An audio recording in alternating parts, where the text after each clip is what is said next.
This is the boosted board version 2, and this is the Honda CT70. My dad upgraded the original Honda 70cc engine to an 89cc engine. Totally badass. Meanwhile, the boosted board has an upgrade of its own. It's a dual plus model, meaning it has an electronic upgrade that gives it a higher top speed and torque. The whole system operates off of electricity that makes you feel like you're riding something from the future. I need to borrow your hoverboard. I think both are totally awesome, but is one better than the other?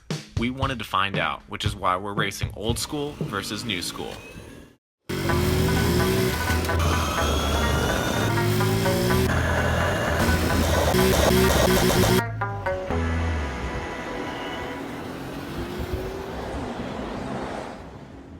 As you can see from this clip, the Honda Mini Bike had a higher top speed. And that settles that. Well, wait a sec. We knew the Mini Bike had a higher top speed. This next clip is what we are after, and the results shocked us.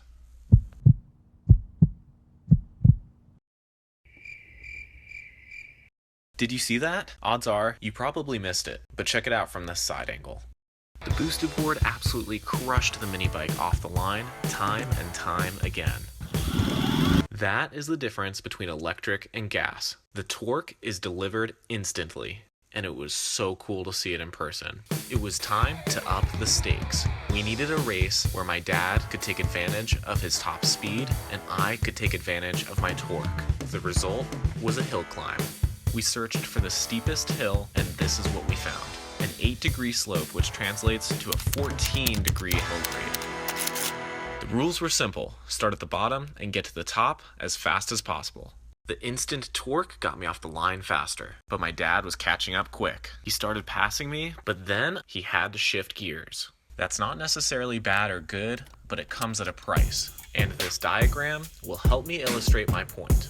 On the y-axis we have speed, and on the x-axis we have time. Thanks to the electric motors on the boosted board, in almost no time, once the race starts, I can get up to my full speed. Not only do I get up to full speed really fast, but I don't have to shift to get there either.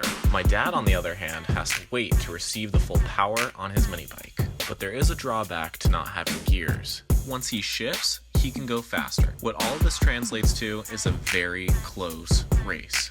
Alright, so here's the race in its entirety. Ready, set, go!